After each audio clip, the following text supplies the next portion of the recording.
What's up, everybody? Once again, it is I, James, coming to you from the Nerdy Mewzings Podcast studio.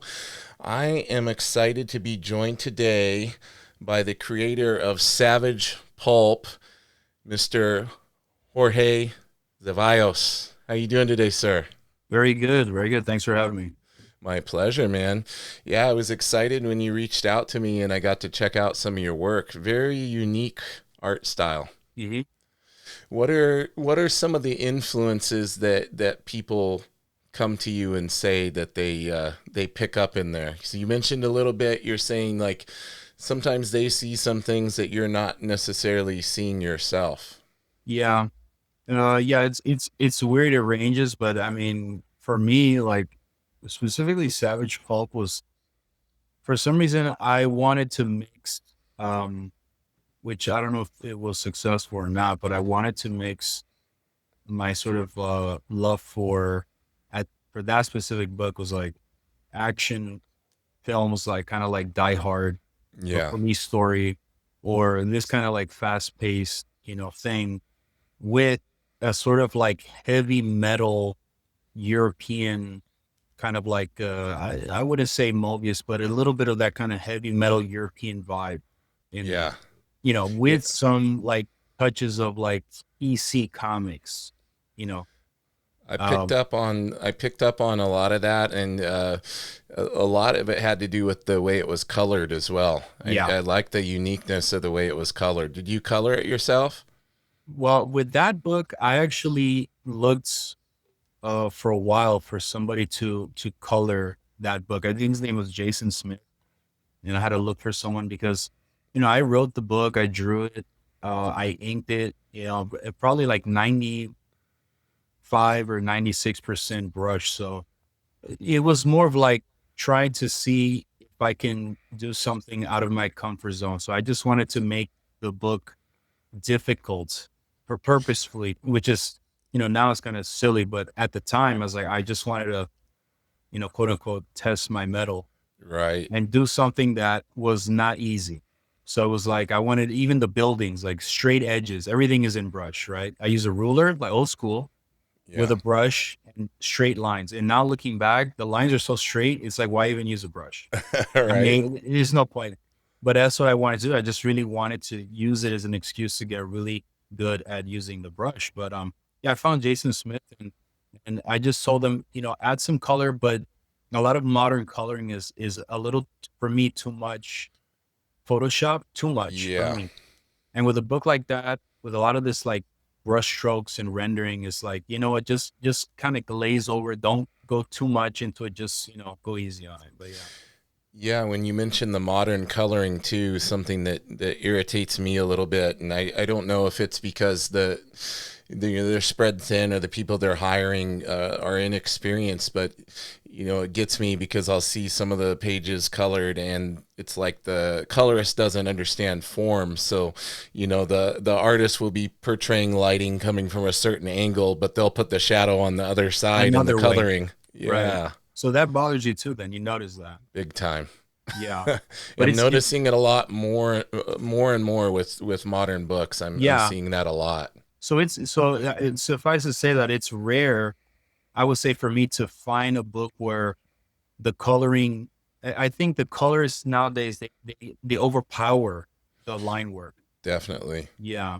And so it kind of hurts the book. And, some books, I think it just depends, right? Case to case. Some books I think you can kind of, use the coloring to really bump it up. But then there's other, styles of art that's like, if you do too much, it's too much, it's Yeah. too much of a Yeah, mess. Yeah.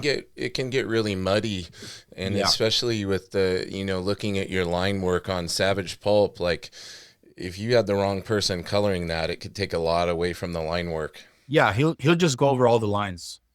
He'll just Yeah. color. Color and they'll just do color holds and Yeah.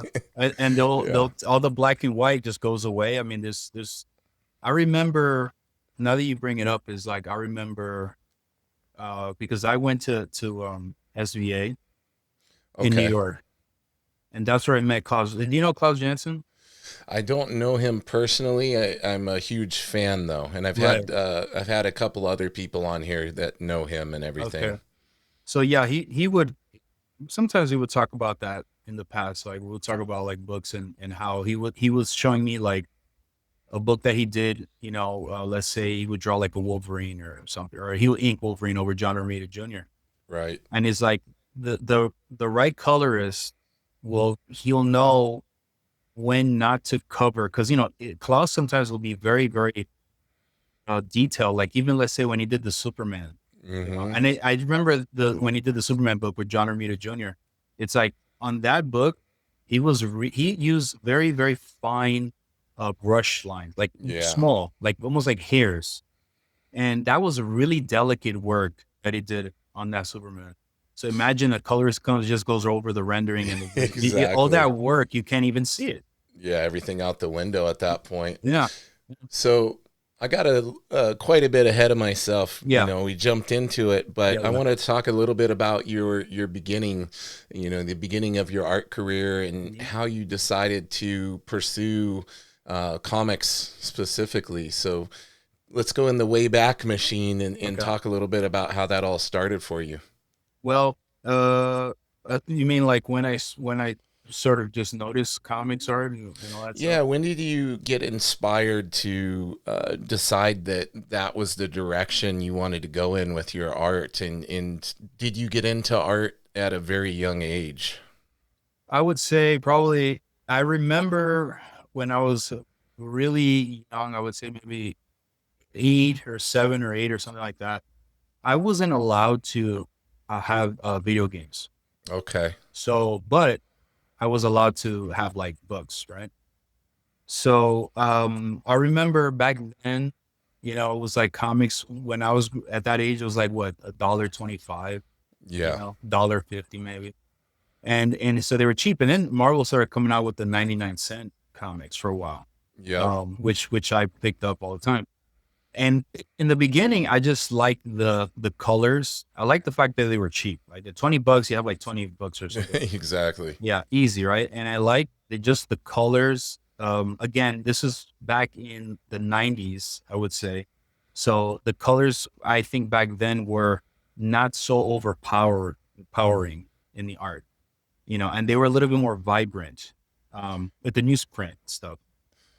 So I looked at that stuff and I just kind of looked at it and I just collected. I didn't even necessarily read them, but I just kind of looked at them because I liked the art and stuff like that. But I would say around at the end of high school, when they were asking me, or my parents, like, "Oh, you should, what are you gonna do?" I said, I couldn't think of anything else at the time, so I said I want to, get into comics, but not knowing how difficult it really was Right. in the beginning, because maybe in the beginning is like only pinups, only draw like one image.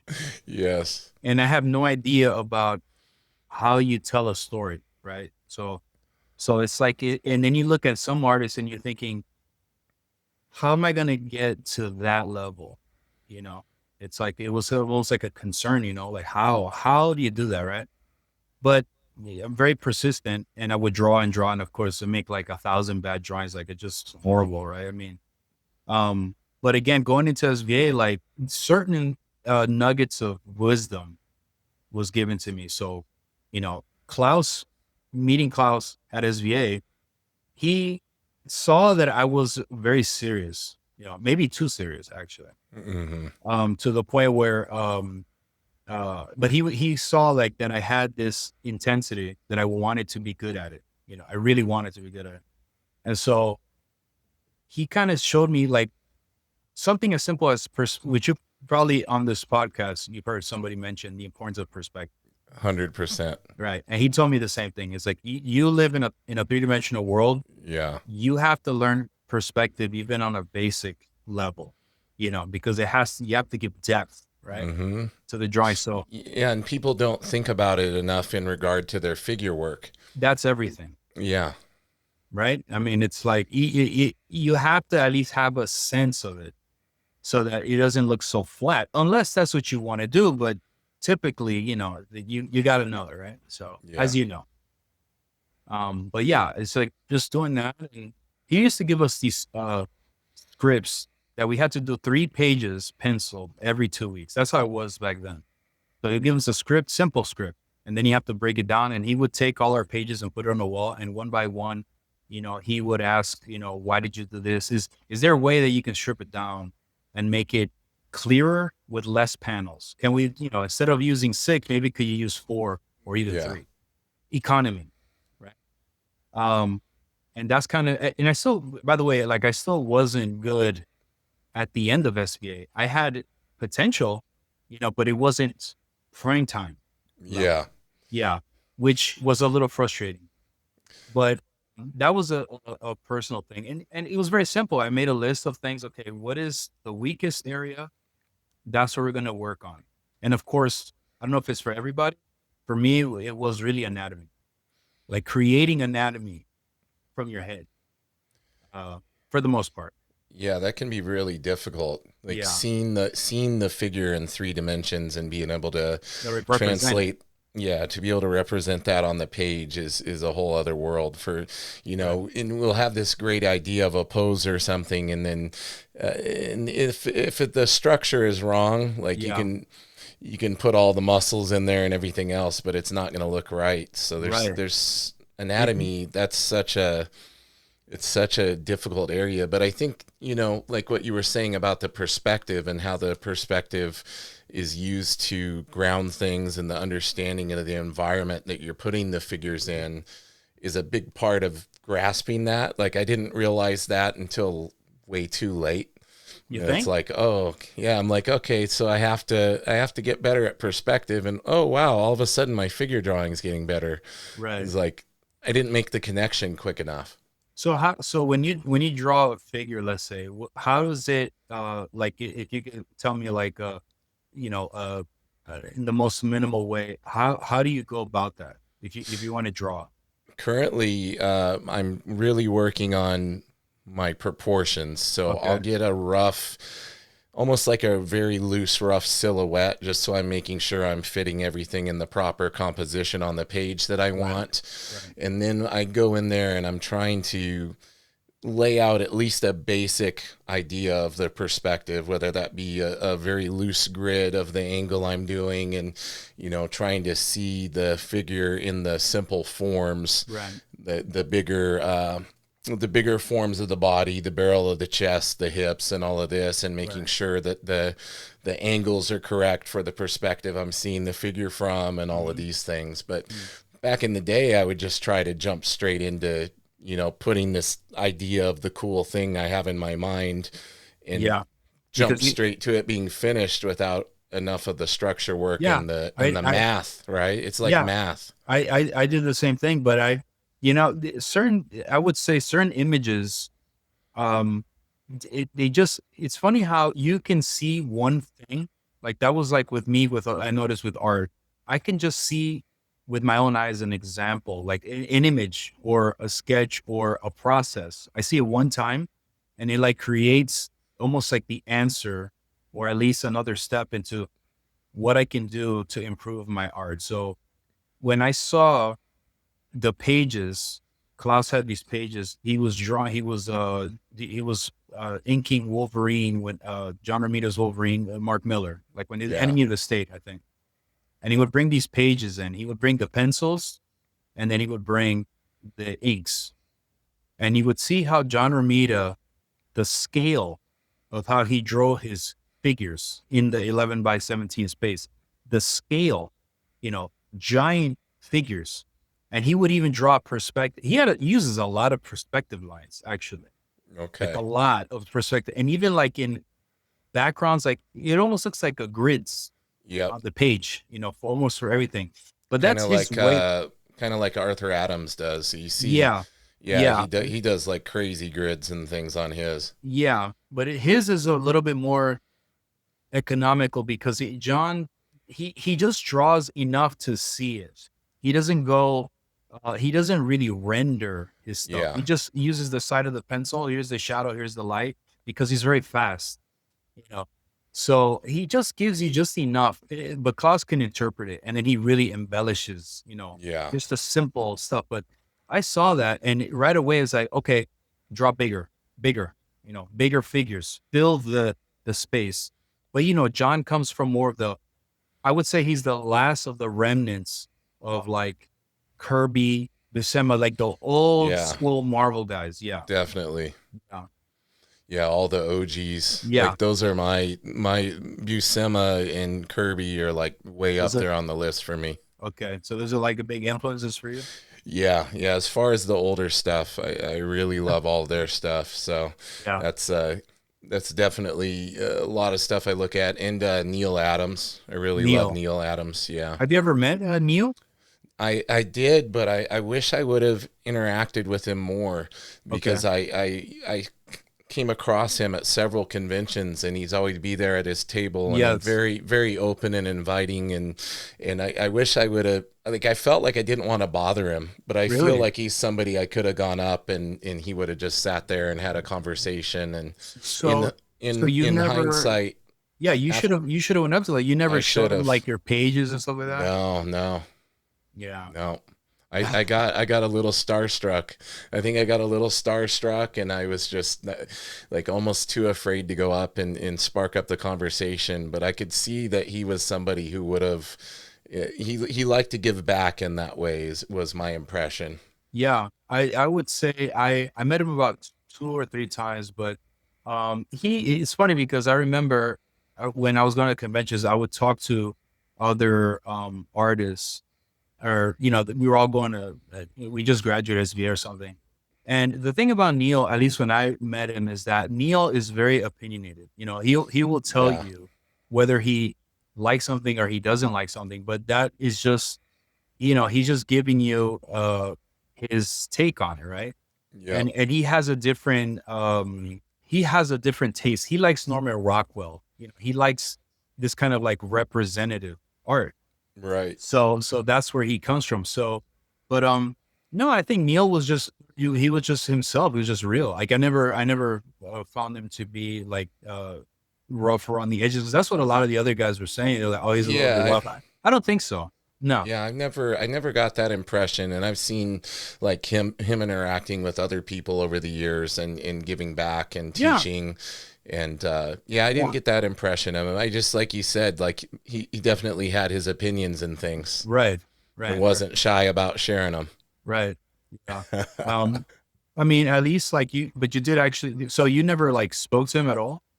I think I talked to him a little bit, just like about what he had at his table and everything, Yes. all Okay. his prints and things like that. But that was one of the first things I thought when I got the news of his passing was Yeah. like, man, I had all those opportunities. Yeah. I could have talked to him and picked his brain, you know. I got lucky in that I was able to meet most of the artists that I always wanted to meet. Not all of them. I would say Gene Colan, and I wish it was one time I saw him, and I don't know why I didn't talk to him at the time. And then he passed away, so I could meet Joe Kubert. I wanted to meet Joe Yeah, Kubert. Joe. Yeah, that would have been Never. awesome. I met his son Adam, Yeah. but I never met Joe. Yeah. So, or yeah, I just it is what it is. I just had Emma Kubert on here, so that was really cool talking to her. Oh yeah, yeah, I did see that. Yeah. Yeah, so she's definitely carrying on that legacy, teaching there at the school and all Yeah. of that. And Yeah. yeah, it's such I made her laugh because I did the comic book royalty thing. Yeah. She's like, "Oh man," I'm Yeah. like, "No, but it's true though. Like Yeah. Joe's a legend. Adam and Andy are legends. Like Yeah. especially for the stuff in the '90s. Like I remember just drooling over the stuff that Andy and Adam were doing, the Wolverine The stuff Wolverine. and the Yeah. X-Men The X-Men. stuff and all. Yeah. Yeah. Yeah. It's yeah, I would say for me, if you're talking the biggest influence, it would probably be Joe Kubert. Just especially specifically his tour. His tour. Yeah. He did a tour in the '90s for the Epic line of Marvel. They're like magazine size. I remember that. Yeah. Yeah. Those, I think it was like 4 or 5 issues. Those issues, I remember as a kid, I found them in the back issue bin. And that literally, it changed the course of that's what got me into doing like books like Savage Pulp. Yeah. This guy drew, wrote, ink, and colored his own thing. So I was like, wow, And with a guy like Joe, it's like the art looks very much like he's doing it's like a blue collar type of mentality. It's like we have a deadline, we got to work, do a good job, but we have to meet the deadline, do your thing, and then we move on. But his thing was composition, Oh yeah. brush stroke. There's a rhythm to it, and it's The kind of rough, rhythm and but the economy of line and everything is just like his yeah, figure work. and yeah, the figure work and the way he inks, he's very like, I don't want to say he's not reckless, but he is very confident. He's Yeah. confident. He just throws the line, even if it's a blunt line, but he puts it in the right spots, so it works. Yeah, when I looked at your Savage Pulp stuff, Yeah. I picked up, to me the influence I saw was Joe Kubert and Neil Adams. I thought it was kind of like a combo of those two. Specifically in the Neil Adams for me was more in the faces. Really? Like how you structure your faces and everything and some of the expressions. Yeah, I have heard that a lot. I have heard that a lot, which is interesting. Because I never picked up on that. But Yeah. if you look at the book, this is the funny thing about the psychology of that book. In the beginning, it was all about how much can I impress you? How much can I layer detail and Right. intricate and all this kind of thing? But then my psychology changes by the end, where it's become okay, minimal with bold composition, more design, you know. Yeah. It's not about like, I'm going to render this or that. No, I strip everything down and it becomes more and more minimal towards the latter end of it. So, which maybe that's normal for people that do It comedy. sounds like you were definitely in the mode of, like you said, you wanted to push yourself, Yeah. with the brushwork and everything else. And it sounds like the deeper you got into the project, you kind of found some other ways to push outside the Yeah. boundaries, right? Yeah. Yeah. So that's what it was. Yeah, for sure. Now, going back to what you said earlier, you were talking about when you got done, with your program, with the schooling and everything, you Yeah. kind of weren't maybe necessarily happy with where you were at, and you Yeah. came up with a kind of a list of things you wanted to work on. Yeah. How much of your work was like on the job? Like, did you start getting projects after that and start some of your early published work? I did. There was I remember there was actually somebody who, I forgot what department, but it was somebody who was working at the college and he wanted an artist to do like an idea that he had or something. And that was the first time working with an editor, because I noticed, and this is the beginning, it's like, at least with this editor, is like editors will say, they'll write, he actually made the script as well. He wrote a script. Yeah. So he would break a script down, panel 1, panel 2, panel 3. And maybe most scripts are like that. They literally tell you what to draw per panel. Right.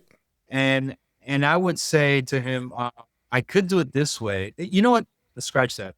I would even follow it, because it was the way he thinks, more like a writer, not necessarily a visual storyteller. Yeah. So he would break it down. Okay, 6 panels on the page. I'll come back with like a panel or a page with like maybe 4 panels or even 3. And then he saw it and he was like, oh yeah, I like that better. It's like, because he can't see it. He doesn't Exactly. see right what I see. It's like, okay. And all the dialogue is there. It's all there. But it was also in the beginning it was hard for me to meet deadlines in the beginning. It was really hard for me. I would spend too much time. I didn't learn how to be fast, too much about the detail and trying to impress. And, I just was slow in the beginning, very slow. What, not to sidetrack you, but what helped you break out of that? Because that's one of my things I have trouble with is I'll Right. just like I'll go over that figure and find things I need to fix, and like I don't move on as quickly as I think I probably should. Okay. So I would say, well, let's put it this way. Because for a while I was working like this and I was slow, but I didn't even like the work. I was, whoever I did the page for, they liked it, but I didn't like it. Right. And it was like, to me, listen, if I don't like what I'm doing and I'm taking forever, so there's 2 negatives. I don't like what I'm doing and I'm taking forever to do it. That is not the way to progress and to do art or anything, or even, make a bunch of work or books. You just can't keep that up because and I know a lot of artists like that. They spend a lot of time, and after all these hours, they didn't even like their work. I was the same way. Yeah. So I would say you have to, like what I did, tailor your personality to your art. You have to tailor it. So let's say there are some people that actually like to spend 8 to 10 hours or more rendering things, right? Some artists like that. Some artists do. Me personally, I like things to be fast. I like to draw, but I'm not the type to draw like forever. So because I like to be out, I like to, I'm a physical person. I like to Right. go to the gym or run or whatever, right? Because that's me. That's what keeps me even, right? My mind and everything's chill, right? So what I did was a couple years back, I was thinking there has to be a better way to go about this. It's like I'm banging my head up against the wall. I'm doing it the wrong way. I'm just taking too long, and I don't like the work. Yeah. So I remember looking at specifically animation, because animation, notice their drawings are very simple. We're talking 2D animation, right? Yes. Like Disney, specifically the Max Fleischer Superman shorts. Oh yeah. And I would see online the drawings that they do, or any other like golden age, like Disney, whatever. And their drawings are so simple. They are so simple, but they're so effective. They draw just enough where you understand what that is. So, and because they have to draw like thousands of these things, right? So I started looking at that. I said, why don't I apply that logic to my drawing? It's like, why spend, use 20 lines when I can use 5 and it still works. Yeah. That's when I started to change my thinking. Why don't we strip it down? Or let's say there's an artist called Don Bluth. He did like the animation for Dragon's Lair and Anastasia, and I think Land Before Time and American Tail. He was an ex-Disney animator. And I used to see him, another moment, right? Like a little nugget of knowledge is when I saw him draw like Dirk the Daring from Dragon's Lair. And this guy, he would think about, first he would say, think about the figure. Just think about what is the pose in your mind. Think about the figure. And then you just make a mark where you can see the figure, but you're not rendering. Just enough where you can see, as soon as you put down a few lines, oh, I see the figure. It's simple, but it's there. I can see it. I started drawing like that. I don't waste a lot of time like sketching. I'll use a line, 2 or 3 where I can see in the most minimal way, there's a figure. If I you're just kind of you're just kind of blocking it out.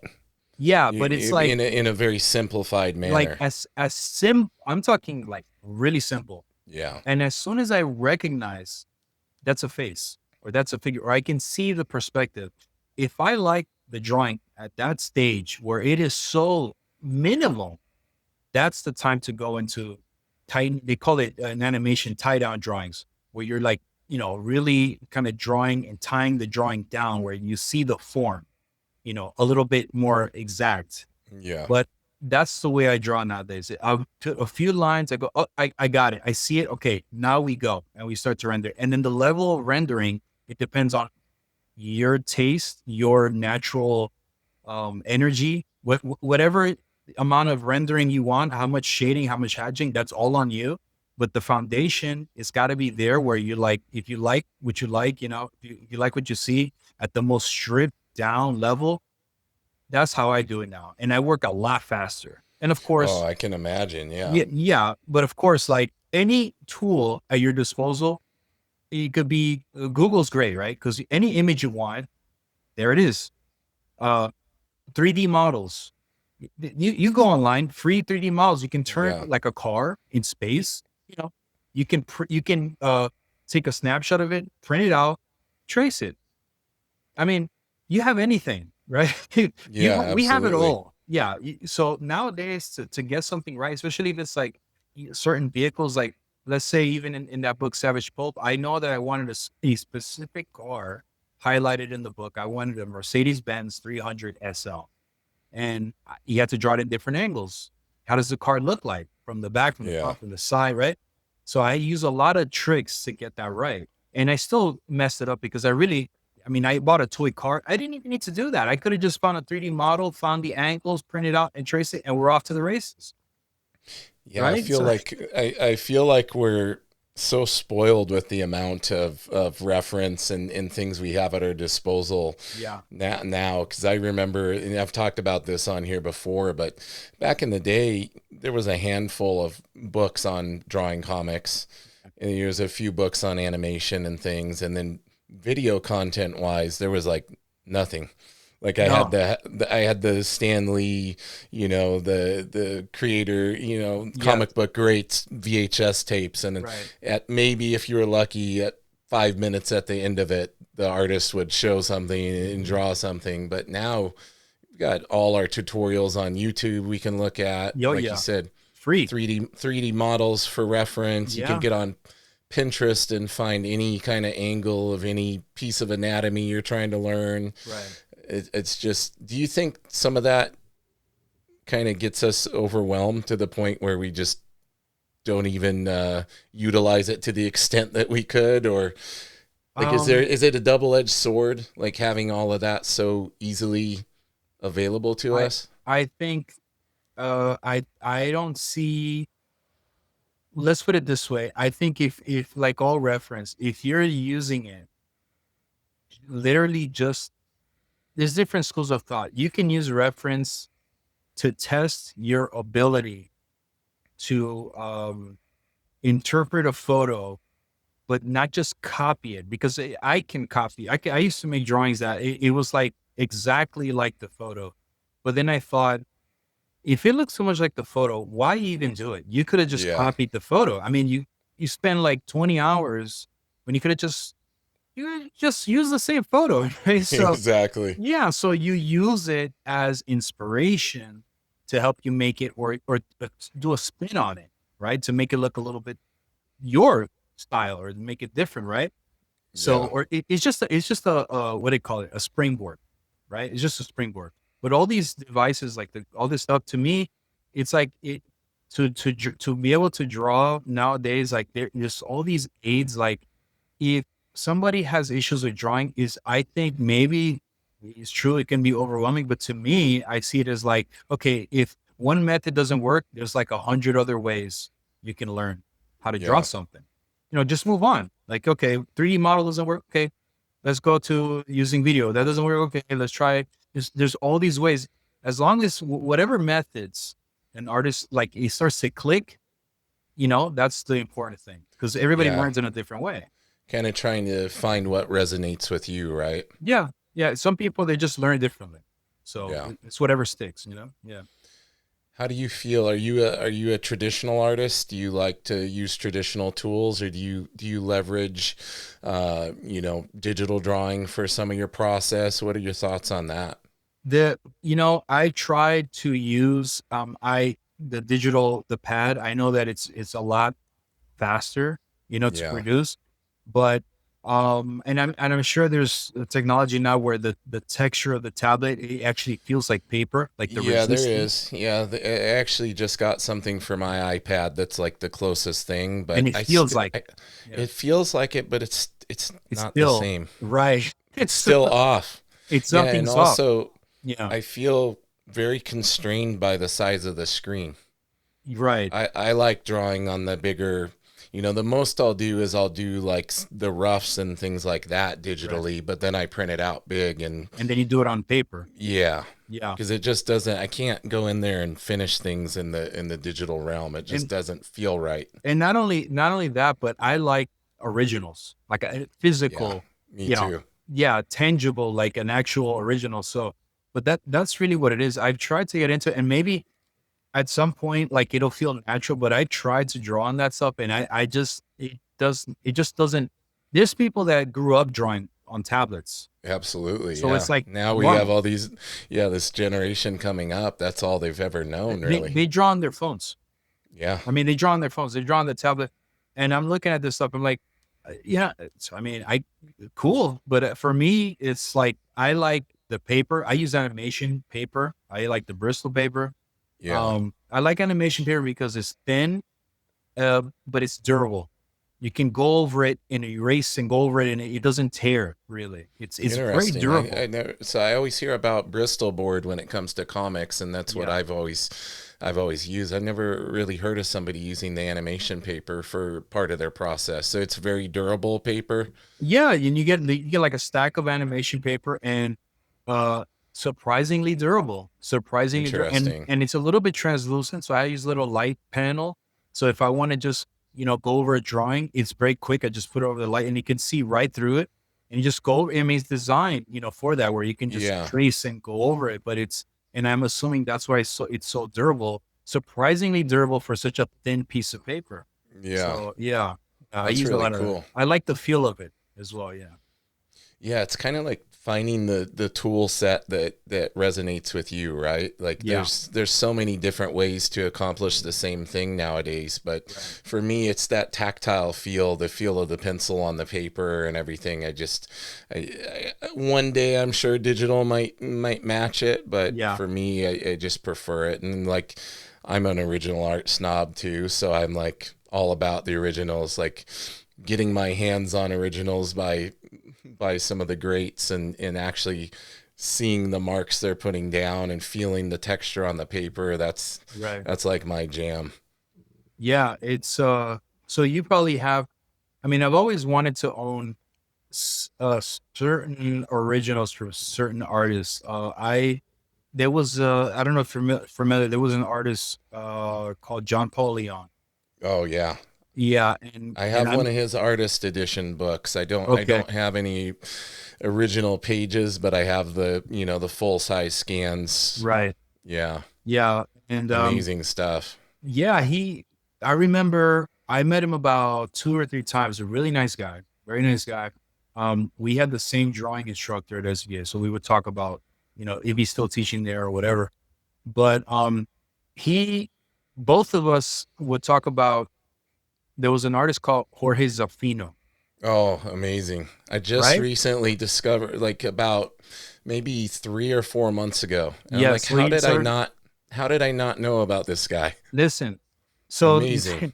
So we would, and he owned like, I think an original, a Conan or something. It was Zevallos. And he told me that page was beat to shit. I mean, he didn't care. He would use a razor, white out. It was like beat to shit, but it didn't matter because when you reproduce, it didn't matter, right? Yeah.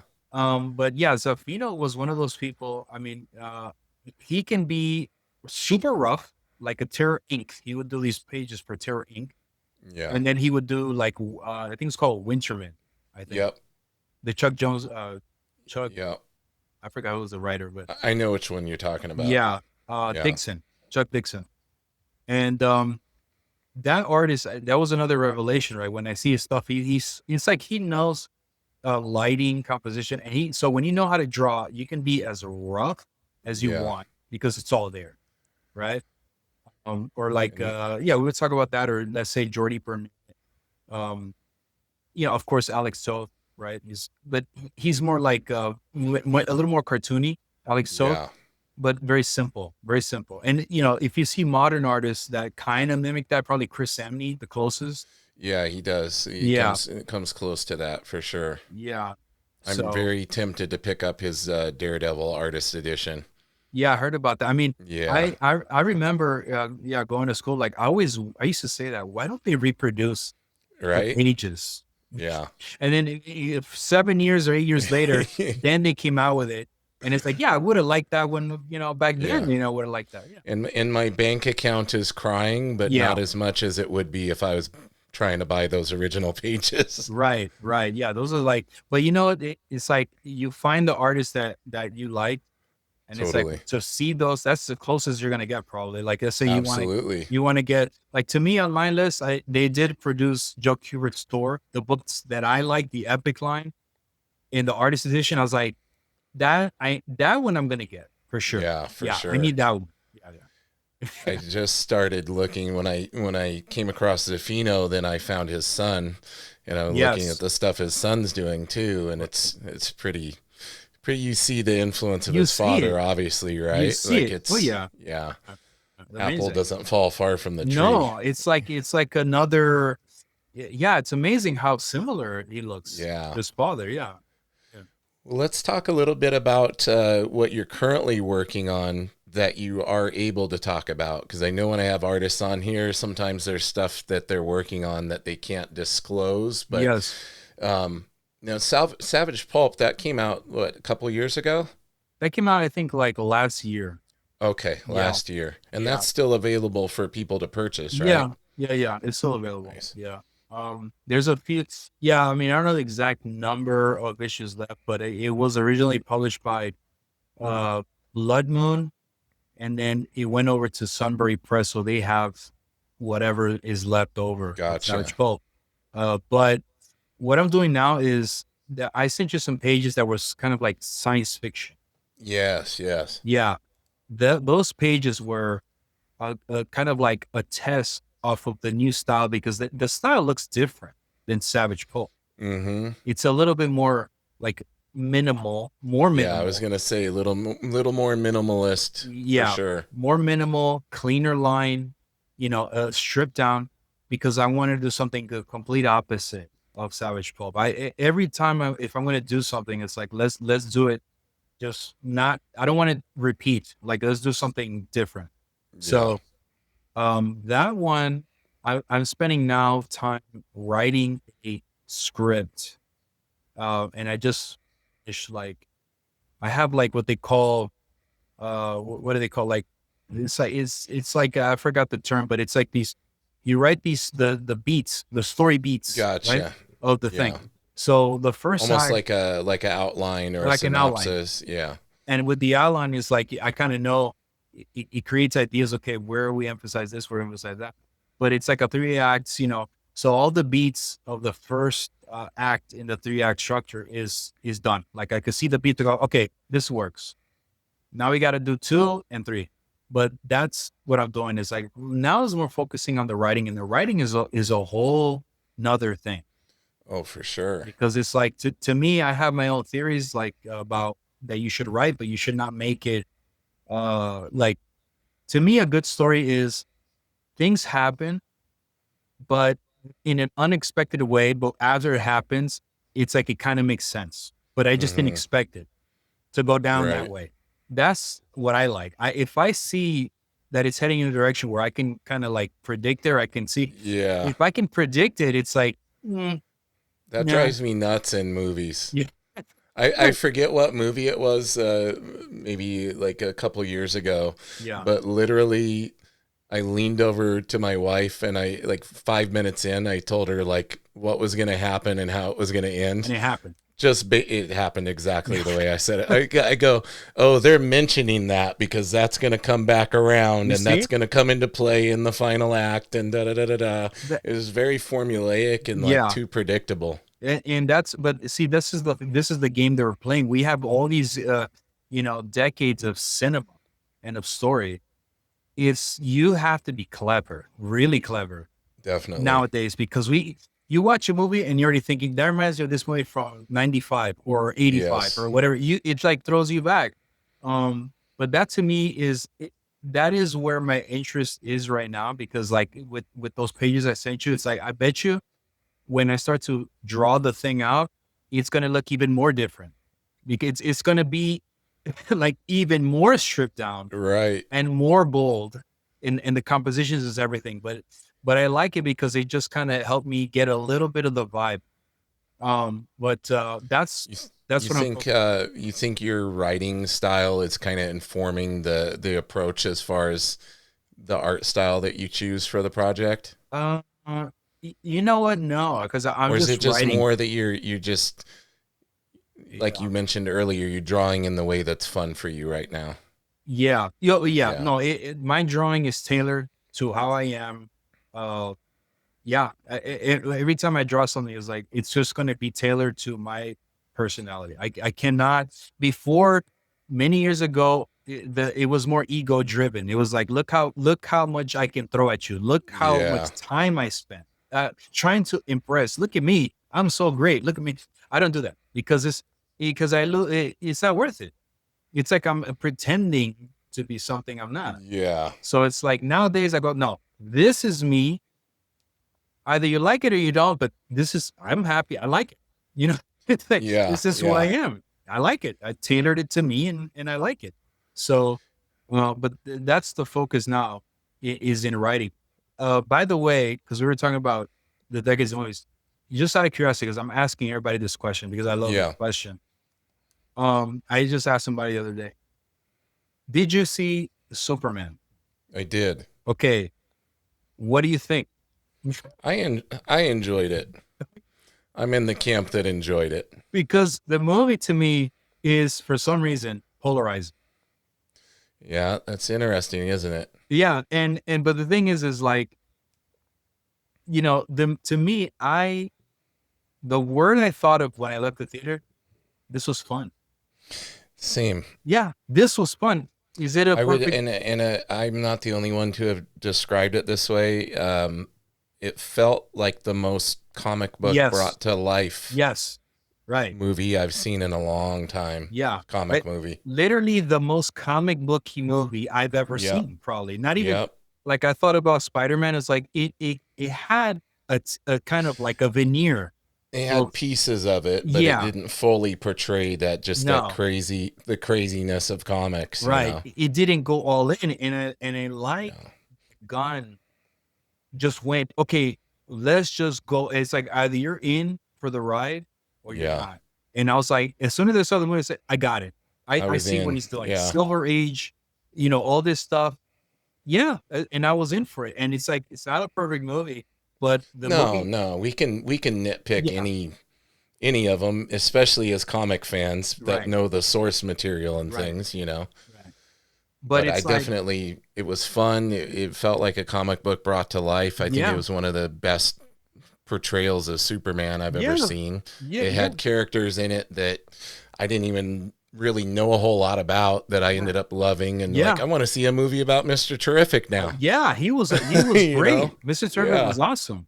Yeah. So it's like, to me, I saw that movie and I felt like, okay, I had a blast. I had a lot of fun. The color, you know, there's like maybe two things that maybe I think halted the movie a little bit, but outside of that, I think the movie does a lot more good than that. Sure. So to me, overall, I said, this movie right here, I would buy that 4K Blu-ray. Oh yeah. I want to own it. Yeah, it was awesome. Yeah, I'm going to see Fantastic Four Friday, so it's going to be interesting to kind of compare and contrast. Yeah, it's gonna I almost am upset that we have both of them in the same month because I'm like I'm not gonna be able to help but compare now. You're gonna compare, of course. And I'm a big Marvel guy, so I'm like I like Marvel movies. I wanna love it, but it's gonna be hard to not compare. You're right, and I grew up more Marvel. That's the way I grew up. Same. So, and DC. It's funny because I saw the James Gunn movie and the way it was written, I realized that Marvel was more, I feel like it was more about people acting like people, but having like, you know, superpowers or whatever. It was a little bit more based in, you know, because it's in New York, right? It's like real places, right? But DC was almost completely fantasy. And these characters are almost like, I would say like mythological representations. Yeah. Human psychology. It wasn't like necessarily reality. It was like a stage, like a theater in a way. You know? I agree with that for sure. And so I kind of got it. Looking at the James Gunn movie, the way they were talking certain times, I said, oh, I get what they're doing. I get it. Yes. Now I get DC. I understand. Yeah, I think they're laying a good groundwork. I think James Gunn, like the thing that bugged me always about DC was it just didn't, with the movies, is like they didn't have an overarching plan. No. of where this is going is like, oh, people like that, make another one. Right. It was like, oh, Joker 2, you know, after the director said, I'll never do another Joker movie. And he gets the big payday and they make a Joker 2 and everybody hates it. And let me say this about Joker 2. When I heard they were going to do Joker 2, I said, why? That's the first question. Why? And number two was, then I heard it was going to be a musical. I said, okay, either this movie is going to be great or it's going to be horrendous. There's no middle, because I'm thinking, okay, you want to do a musical, really difficult genre, because the music has to, everything has to be amazing because they're so absurd. The musicals are absurd. I mean, they're more absurd than comic book movies because people just break out in song and dance. I agree. Right? So it's like either it's going to be amazing in a crazy way or it's going to suck. And of course, I saw Joker 2. I'm telling you, I had to turn it off after, maybe I think I lasted 5 minutes, 6. I still haven't tried. It's like a challenge. Like they have to pay. Yeah, it was Well, it's bad too because I've seen interviews with people that had smaller parts in the movie, and they said even when they were filming they knew it was going to be bad. Right. They're like, we were all standing around going, what the hell are they doing? Yeah, they knew like this movie's going to be horrible. They knew. Yeah. I'm excited for Fantastic Four. I want to see them do Galactus right. I heard he looks great. So I've heard some good things coming out of the initial. Some people who I trust their opinions on comic book movies gave their out of theater reactions, no spoilers or anything, yesterday, and they were like, it surprised them how good it is. That's like they weren't that excited going into it, right? Based on the trailers and everything else, but they're like, it's actually really good. So I'm hopeful for that. Yeah, I heard the same thing. So, but I know, to me, I cannot help but I'm going to compare the two. Yeah, and I'm going to, because Superman was so good. I enjoyed it so much. The way I felt after Superman, I said I had a lot of fun, and I just had a lot of thoughts about the choices he made with the camera work, the color. He had a punk rock thing going on. Yeah, it was very different. From any other DC movie. That's why it left an impression. I said, wow, that was different. That was really different. Well, and it didn't feel like, to me, like, people are like, oh, it's going to be a James, it's going to feel like every other James Gunn movie or whatever. Yeah. It had James Gunn elements to it, but it didn't feel like a stereotypical, it didn't feel like he was just rehashing the way he had made a film before. It was very different. It was for him. I mean, obviously you see his hands on the project. Yes. But it was not what he's done before. It was a little different, you know? So, that movie, I really had a lot of fun with that movie. I really had a lot of fun. Same here. As we get close to wrapping up here at the end, are you going to be, with these new projects, is this something you already have a publisher for, or are you going to be considering going the crowdfunding route with them? Probably, when it's done, I'm going to be looking for a publisher for the book, just because I'm so busy. I don't think I'm going to have time. The crowdfunding, that takes all of your time. It takes a lot, man. Yeah, it's a lot. And I've seen other people do it with the Kickstarter, and it's like, it can be done. But I think if I don't have a huge YouTube following or something like that, it's like a real uphill battle. Yeah. So I might just have it and pitch it around to different publishers and see who wants to pick it up. Yeah. Yeah, that'd be cool. Yeah. Yeah, and if you got published before, I mean, there's got to be some avenue there for you to explore. Yeah, there is. Yeah. And it sounds like you still maintain your connections and everything in the industry. Yeah. So you'll be able to get the word around. Yeah. I mean, I've always felt that if the work is good, it doesn't matter. If somebody will pick it up at some point. Yeah. So. How far into it are you right now? Well, I did those pages, and I had them colored and everything. So really, my focus now is just in the writing. So I had written a first draft or something, terrible. Then you write a second and a third. Okay, and still not good. And fourth, and when you get to run your sixth and the seventh, then it's like, okay, it's working, Starting to come together. it's Yeah. starting to come. Yeah. So it's really just, my focus is on the writing and having a script done before the end of the year, a full script, ready to go. And once that's complete, in my opinion, once the script is there, it all works. The drawing part that's not the hard part for me. That's Yeah. not the hard part. It's because it's all there. Are you getting to the point with your writing where you're paring things down and getting faster too? Yeah, because I have this rule that helps me a lot. I say, I call it CTS, cut the shit. Right? It's like because when you're writing a story, you can meander into things that are they're not important. You're just meandering into things that are, because, Right. our minds work like that. We talk about this and then we go here. Especially creative minds. Yeah. But for storytelling, it's like, you can insinuate, but if you start to deviate too far from the focus, what is the point? What is the point of the story? What is the character want? What is the goal here? Right. Yeah. What are the things that are going to obstruct the main character from that goal? What are the choices? You have to have that kind of North Star. What is this about? Right? What is this story about? Having that mindset, when I start to meander, I'm thinking, let's cut the BS. Get yourself back on course. Yeah. What are we talking about? Right. And then that kind of helps speed it up. Right. Because it's like, okay, we don't need all this. Let's get back on track and we keep it. Yeah. Awesome, man. Well, I have had a wonderful time chatting with you. You got me pumped up and motivated. It's been a fun conversation. I would definitely love to have you back on, man, because I have a feeling we could sit here and just do a whole episode just talking about art and everything else. And I want to give you an opportunity here at the end to let everybody know the best places to find you online, where they should be following so they get the updates on your projects and everything. Right. The spotlight is yours. Okay. Let everybody know. So basically, I have a YouTube channel. That's where I put all most of my stuff for drawing, do some drawing videos or some tutorials, stuff like that. So I do a lot of movie reviews too, and I talk about all kinds of stuff and art and blah, blah, blah. You got the Superman review on there yet? It is. Nice. Yeah. I have the out of theater, and then I have the longer, spoiler thing. Awesome. I'm going to go watch those.